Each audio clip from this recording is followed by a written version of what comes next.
How to treat blood blisters. Blood blisters can be a painful and unexpected inconvenience.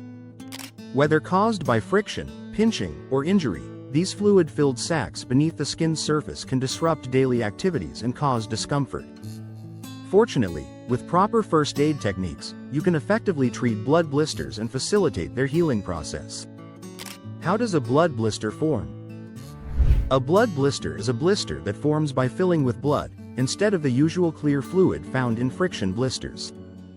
Most blisters are formed when the lower layers of your skin are stretched and pulled against each other, causing small tears. This causes the body to respond by creating a pocket and filling the injury site with fluid. It is clear fluid most of the time, but if you have damaged the blood vessels around the blister site, it will fill with blood instead. An example would be pinching a part of your finger in the handle of some scissors. The injury has damaged the lower layers of skin and their blood vessels, but not torn open the skin. Other blisters can form as a result of an illness or disease. Blood blisters usually appear as a raised lump that is red in color. As the blood dries over time, the blister can turn dark red, purple, or black. They can occur on any part of the body, but usually on fingers, hand, toes, feet, and bony areas such as elbows. If they appear in an unusual place like the mouth or eyelids, it is worth getting them checked by a doctor. These may have a serious underlying cause. How to treat a blood blister. Luckily, the majority of blood blisters don't require any specific treatment. They will generally heal on their own in a week or two. The blood and fluid within the blister will dry out, often turning darker in color. New skin grows beneath the blister, pushing it up and out. Eventually, it may appear like a scab on your skin surface and flake away. Keeping the blister dry and protected as it heals will help prevent infection and allow a faster healing process. Wrapping it in a bandage may be helpful. In the immediate aftermath of forming a blood blister, you may want to apply a wrapped ice pack to reduce pain, or take over-the-counter pain medication such as paracetamol. If the blood blister is particularly painful due to the pressure of the fluid, you may wish to drain it. Follow these steps to ensure you are draining your blister in the best way.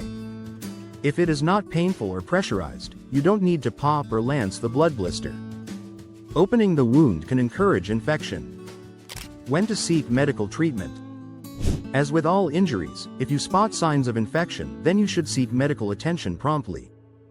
The skin around the blood blister should appear normal. If it is hot, red, or streaky, seek advice. Signs of infection can include fever, pus, redness and swelling around the blister.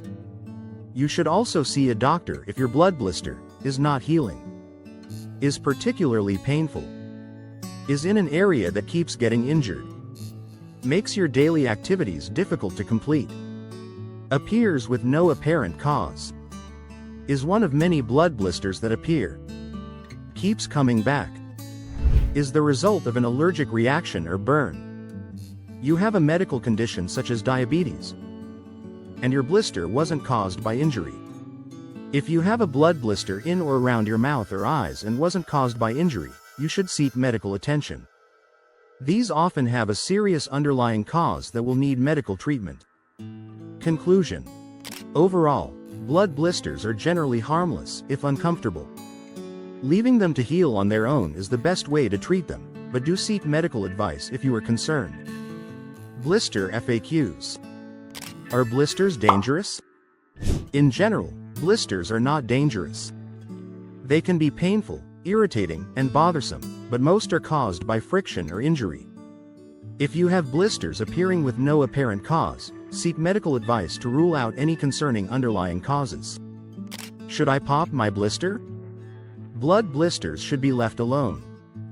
Popping them could lead to a blood infection. Similarly, an open friction blister can become infected. Most blisters will heal on their own within a week or two. A friction blister may be drained by carefully piercing with a sterilized needle in a few places around the lower edge of the blister. Clean and cover with a compression bandage to promote the best healing.